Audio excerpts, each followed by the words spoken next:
Bonjour, bienvenue dans la série sur le temps. Donc on peut aisément tracer un diagramme espace-temps qui représente donc l'intégralité de l'espace-temps en prenant une direction X et l'axe du temps. Donc on fait ce diagramme dans le repère K, le référentiel de notre observateur A.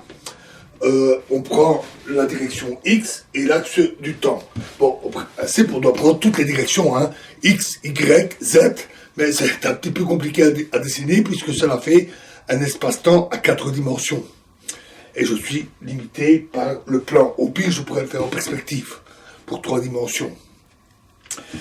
Ensuite, on peut tracer les trajectoires de la lumière. Alors, la lumière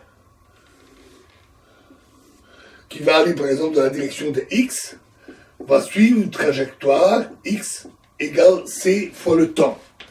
Elle parcourt une droite dans l'espace-temps qui correspond à une distance parcourue en un temps C fois T, C étant la vitesse de la lumière. La pente de la droite est égale à C. De même, pour un rayon lumineux allant dans l'autre sens, on a X égale moins CT.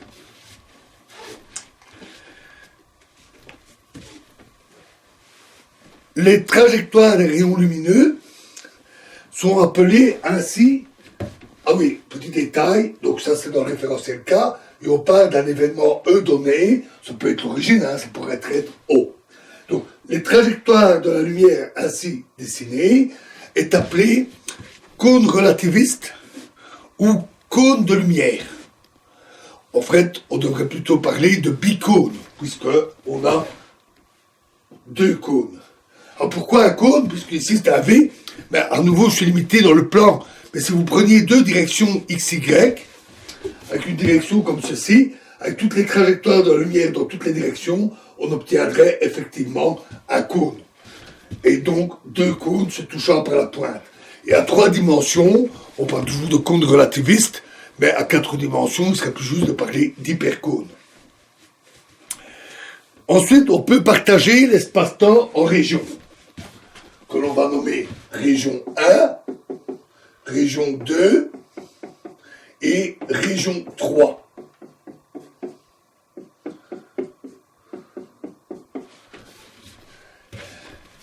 Alors, les régions 1 et 2 sont, du point de vue de l'événement E ici, ce sont des régions de type temps. Parce que tout intervalle entre un événement de ces régions et E est un intervalle de type temps. C'est-à-dire qu'un rayon, un signal quelconque aurait le temps de les joindre en allant moins vite que la lumière. Tandis que les régions 3 sont de type spatial, c'est-à-dire par rapport à E, un intervalle est de type spatial. Il faut aller plus vite que la lumière pour joindre les 2 événements. La région 1 est appelée le futur de E et 2 est le passé de E. Une trajectoire physique, prenons un objet quelconque dont E serait un des points de sa trajectoire. Par exemple, l'objet se propage et à un point de sa trajectoire, on dit voilà l'événement E. À ce moment-là, la trajectoire va être un truc comme ceci. Une certaine courbe, une droite ou une courbe plus ou moins sinueuse, selon sa trajectoire. C'est sa trajectoire dans l'espace-temps, et elle se situera toujours dans les régions 1 ou 2, parce que tout objet va moins vite que la lumière, ou au mieux à la vitesse de la lumière. Et donc, il se situe toujours dans ces régions-là. Et la pente de la trajectoire est toujours plus grande que la pente des droites lumière, parce que sa vitesse est inférieure à la vitesse de la lumière. Une telle ligne, dans l'espace-temps, est aussi appelée ligne d'univers de l'objet. C'est le nom qu'on lui donne. Notons enfin qu'on doit avoir, ça ne représente pas tout ce qu'on peut avoir sur l'espace-temps, parce que ceci est vrai pour tout événement. Donc l'espace-temps, c'est des structures comme ça qui se recouvrent partout.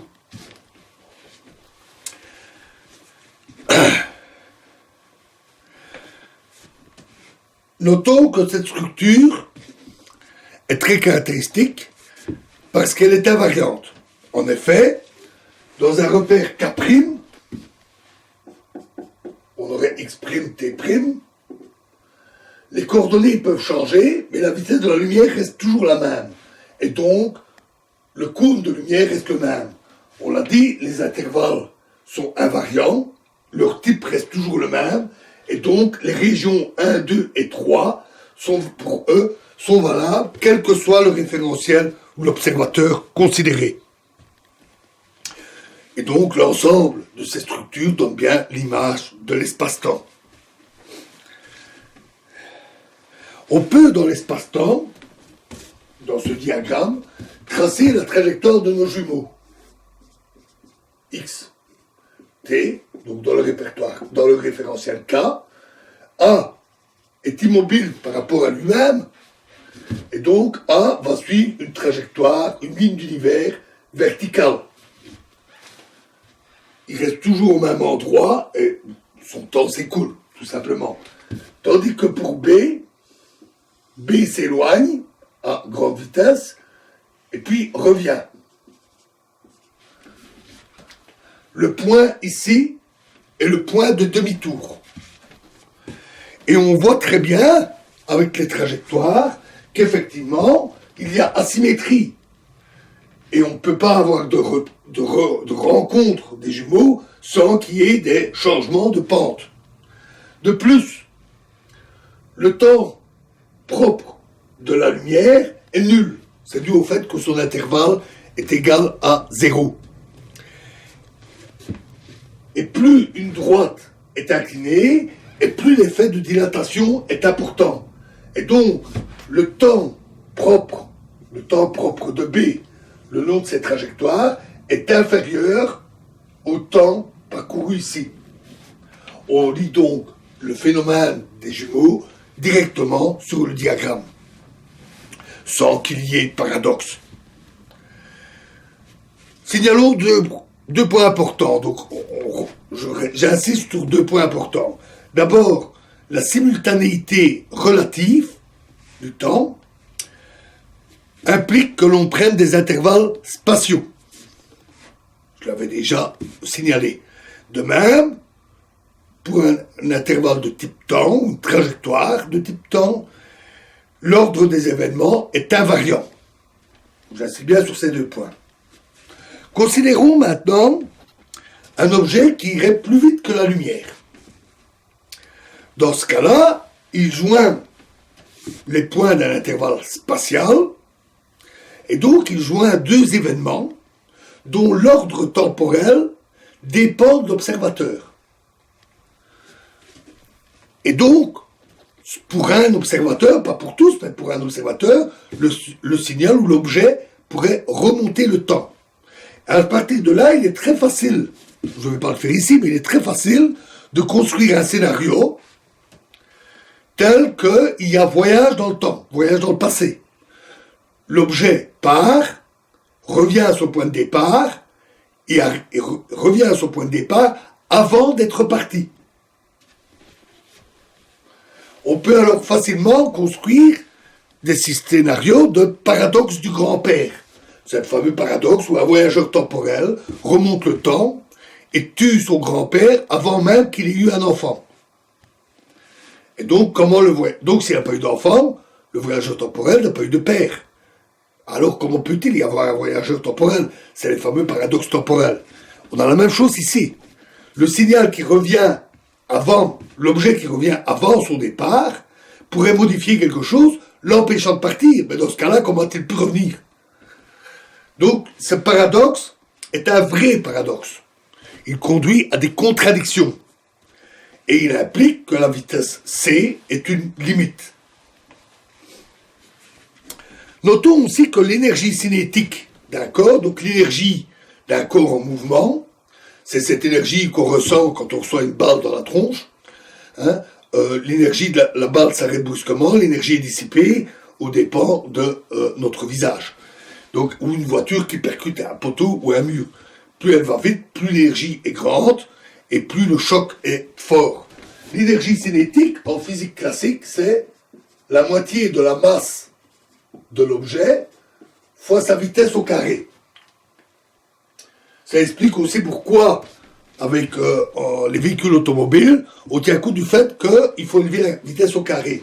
Si on passe de 50 à 100 km/h, la voiture a 4 fois plus d'énergie. Et donc, des chocs 4 fois plus violents. Mais en relativité, on doit multiplier par le facteur gamma. Et donc, quand l'objet approche de la vitesse de la lumière, son énergie cinétique diverge et tend vers l'infini. Donc, pour faire déplacer un objet pour qu'il atteigne la vitesse de la lumière, il faudrait lui communiquer une énergie infinie. Évidemment, je parle là d'un corps massif. La lumière a la particularité d'être sans masse. Et les objets sans masse vont toujours à la vitesse de la lumière. Et donc, du point de vue dynamique, mécanique, énergétique, la vitesse C est également une limite. Et donc, tout est cohérent, tout se tient en fait. Tout est lié.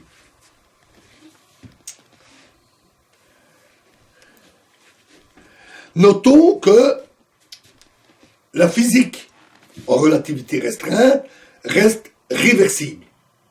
Donc là, on revient au point que nous avons souligné avec la physique classique. Les équations de la relativité restreinte sont réversibles. On peut faire un changement de t en moins t et les équations restent inchangées. Un exemple, ce sont les intervalles. Le type de l'intervalle spatial ou de type temps ne dépend pas du signe du temps. On le voit très bien ici sur le graphique. Si on prend l'axe à l'envers, on obtient toujours les régions de type temps, les régions de type spatial. Donc la physique relativiste est réversible. Ce qui veut dire que dans un tel graphique, le passé et le futur sont purement conventionnels. On a décidé que c'est dans ce sens-là, des t positifs, que le temps s'écoule. En fait, il existe des phénomènes irréversibles, nous en avons parlé. Et eux, on ne peut pas changer passé et futur. C'est eux qui dictent, voilà le passé, voilà le futur, par la relativité. Donc ce mystère des phénomènes irréversibles reste encore entier. Un dernier point pour comprendre le temps en relativité s'illustre très bien comme ceci.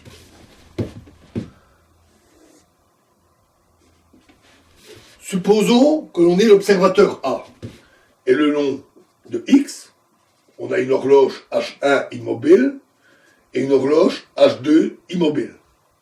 De même, B, qui se déplace à la vitesse V, dispose d'une horloge H'1 immobile par rapport à lui et H'2 immobile par rapport à lui. À l'instant t égale 0 pour A, on a cette disposition-là. Les deux horloges-là sont en hauteur l'une de l'autre, et au même moment, les deux horloges-là sont en hauteur l'une de l'autre. Ensuite, on synchronise. On synchronise les deux horloges H1 et H'1 quand elles se croisent. T égale T' égale 0. La méthode que nous avions citée. Puis, A synchronise H1 et H2.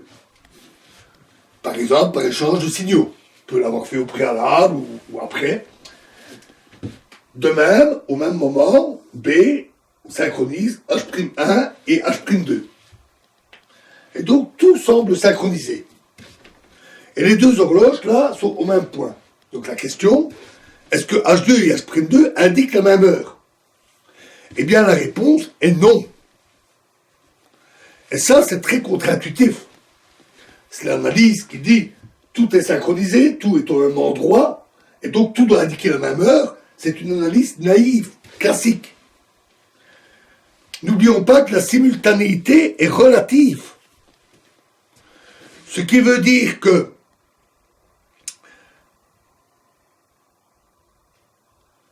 lorsque l'on synchronise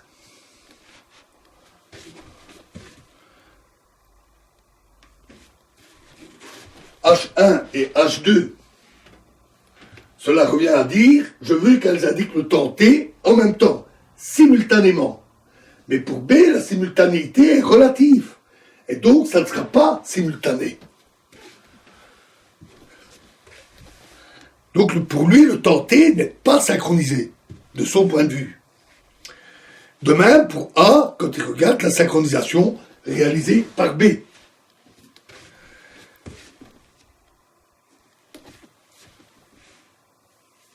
Donc, la situation est loin d'être aussi simple.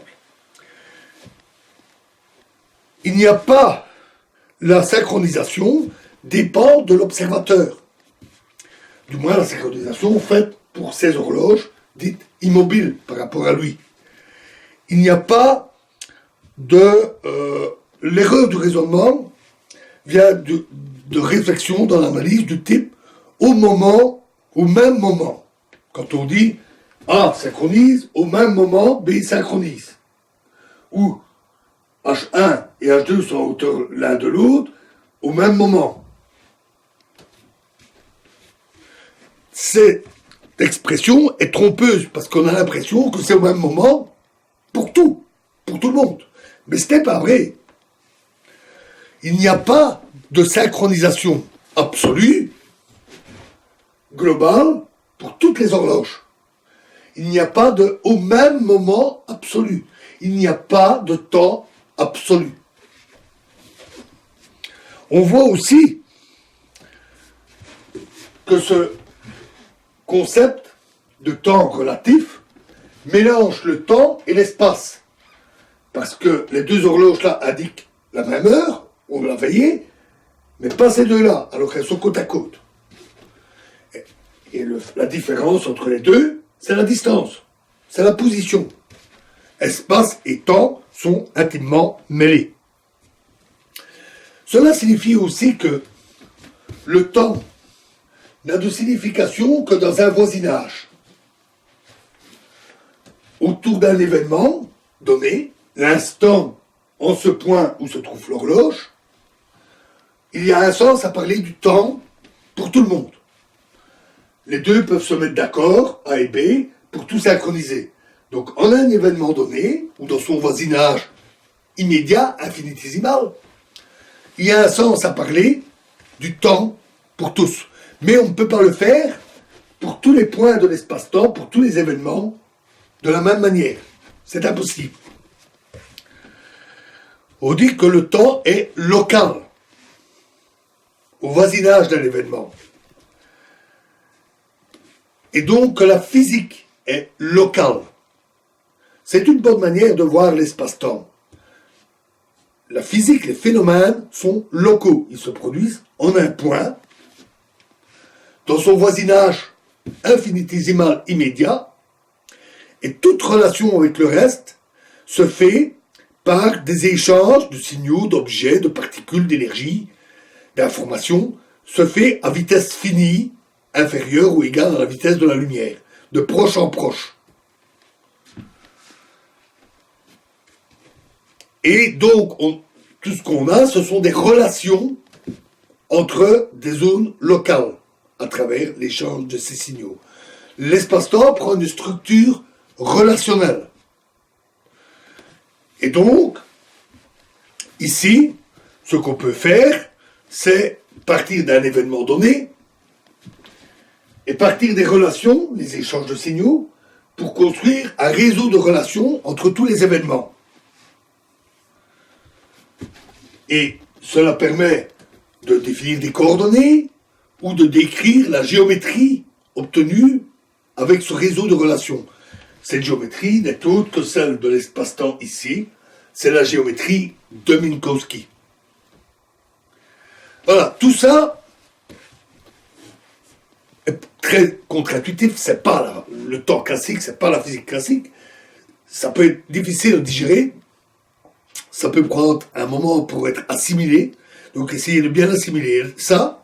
Parce que dans la prochaine vidéo, nous allons montrer encore d'un cran de complexité. Nous allons passer à la relativité générale. Je vous remercie.